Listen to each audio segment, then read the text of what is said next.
What's up, everybody? Trad West Podcast here. Just doing a quick little video, kind of follow up of something I forgot to kind of talk about in the episode I just did, going over big food, big pharma, and the Make America Healthy Again movement.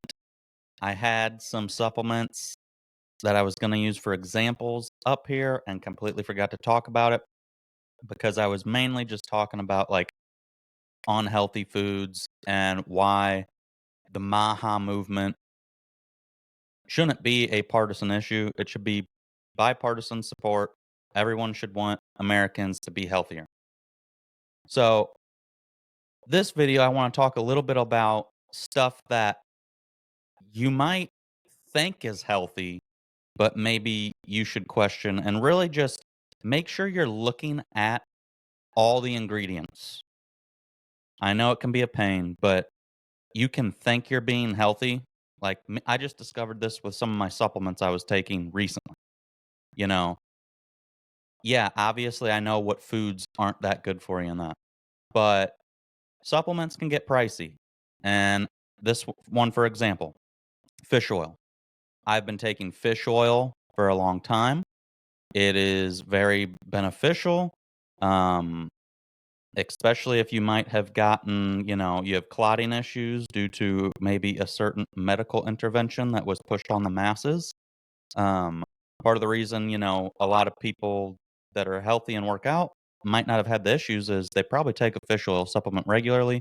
Fish oil protects against clotting, kind of a natural blood thinner, as well as a multitude of other health benefits. So I have been taking it a long time, but I didn't want to pay like $50 a month for like a high quality one. I know of plenty, but I was just like, man, $50?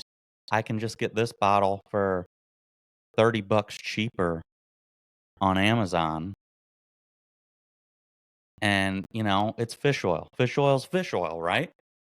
Well, you know, it just kind of dawned on me to finally check all the ingredients because there's a section on the bottom of the bottles that says other ingredients. So there's a pretty popular brand off Amazon.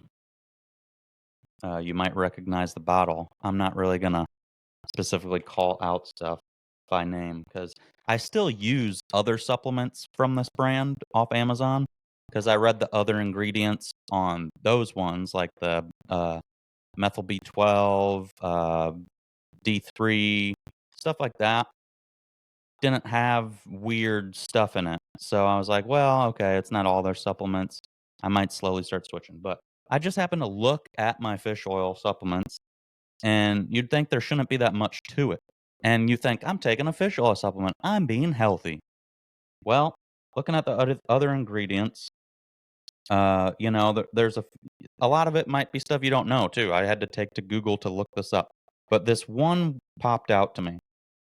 Um, I wanted. There's other stuff too, but none of that was really that concerning. But this word really stuck out to me, and I was like, that sounds weird. Like it shouldn't be in a supplement that I'm ingesting daily. Ammonium hydroxide is one of the other ingredients. Ammonium hydroxide. So I go and Google it because I'm like, that does not sound great. I take this fish oil supplement every single day for years now. So it's not like, ooh, we're having something toxic, but it's once in a while. Like, alcohol, that's toxic, but I'm not drinking alcohol every day. This fish oil supplement I'm taking every day. And just with a quick little Google search, it tells you ammonium hydroxide is a colorless, pungent smelling solution of ammonia and water. Um, it is a caustic substance, a toxic substance with many uses, including household cleaner, used in cleaning solutions, not as effective as bleach, used in photography, used in fertilizers, used in textiles, used in rubber, used in pharmaceuticals, used as a refrigerant, used to regulate food acidity, used to prepare hair for dye. Ammonium hydroxide is corrosive to the eyes, skin, and respiratory tract. Inhaling high concentrations of the vapor can cause inflammation of the respiratory tract, pneumonia, and laryngeal edema. Exposure can also cause asphyxiation due to throat swelling. If you or someone you know is exposed to ammonium hydroxide, call your local emergency number or poison control at this number. So, there's probably going to be some smarties out there that are like, "Well, it's fine in this low dose. It's not that toxic." And I'm not coming at you with any type of serious knowledge that I found studies showing this or anything. I'm just basing it kind of off common sense. If it says it's a toxin and it's used for a variety of these reasons, and there's something telling you to call poison control if you're exposed to it, then I'm probably going to lean toward avoiding a food or supplement that says it contains it in it that I take daily. This is the key here, taking it daily, because a lot of this stuff they tell you, well, yeah, it's in such a low dose that it's not really toxic to the human body, your body weight. Well, okay, but we're being exposed to a lot of toxins.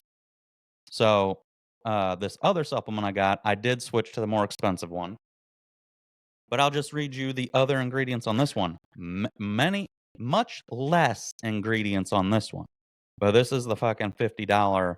And you know what? I'm not, getting paid by them or anything, sponsored, but Species Nutrition. I use this and their fiber because it's really good.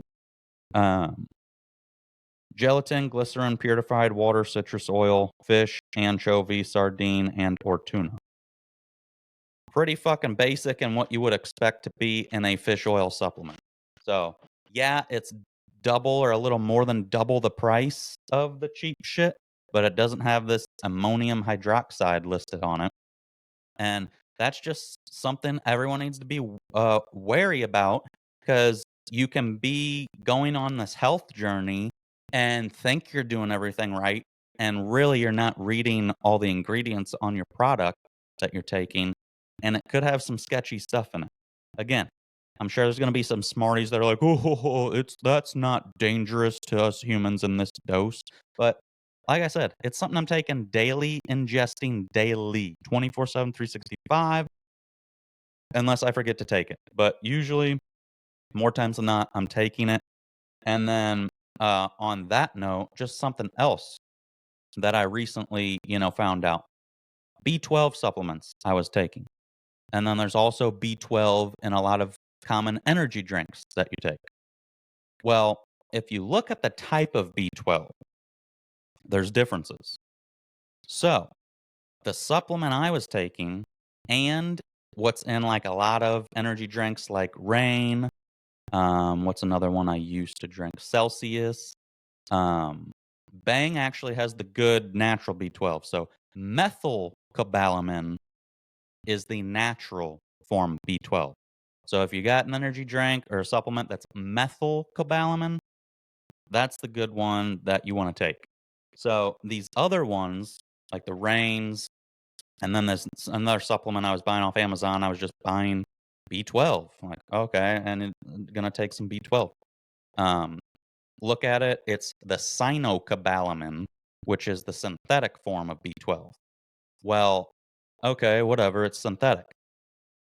And again, they're gonna say there's plenty articles saying, "Well, this is pseudoscience. It's not toxic at the levels that is in there." But it doesn't sound good to me. Okay, the reason it's called cyanocobalamin, that cy at the beginning, it's because it's made with cyanide. Yes, and there's even an article I pulled up here from McGill University. Oh my, there is cyanide in B12 supplements. The amount of cyanide in B12 supplements isn't a cause for concern. The real concern is misleading pseudo experts. So, to the experts out here, I'm going to be spewing pseudoscience because I'm saying, hey, maybe I don't want to take a supplement that's made from fucking cyanide. Um, because, yeah, maybe it's not toxic at this level, but this is the thing. Like I said, it's in energy drinks too. I know people who drink multiple energy drinks per day. Um, I go on phases where I'm drinking at least one a day, and then I'm taking this B12 supplement as well. And then who knows what else I might have been taking that had this in it. So we might get a chain reaction of all these things that we're taking that has toxicity. And yeah, maybe if you were taking it alone and nothing else toxic, it might not be an issue. But look, I realized it was in some of the energy drinks I was drinking and the B12 supplement I was taking. It was made from fucking cyanide. That's 2 things. I don't could have been in other stuff too. So, I don't have any, studies saying it is super toxic or anything to humans at the dose you would be taking, but I'm just gonna use a little common sense and say I would prefer to steer clear of the cyanide version of B12, cyanocobalamin, stick to the methylcobalamin, and also, don't buy a fish oil supplement with ammonium hydroxide in my opinion. So, I just wanted to get on here and make a quick video because I forgot to talk about that at the end of my last podcast episode.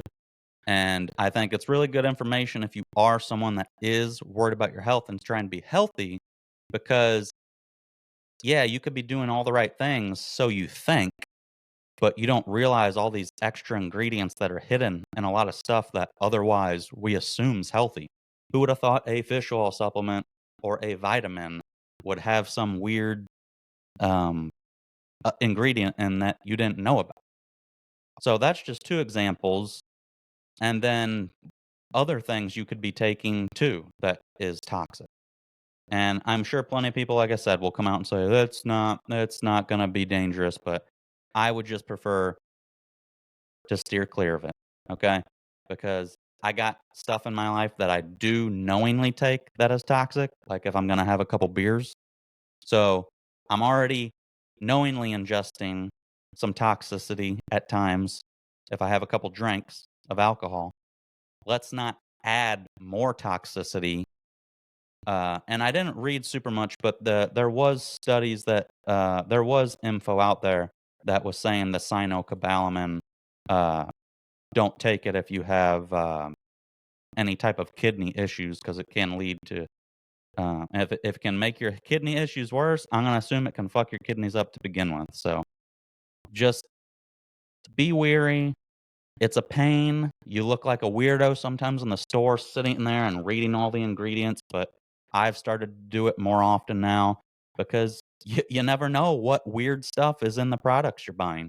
And, not to mention, like, all the chemicals we're already getting that's in probably our water supply and everything, so give me a like, give me a follow, subscribe, and, be weary out there. Trad West Podcast out.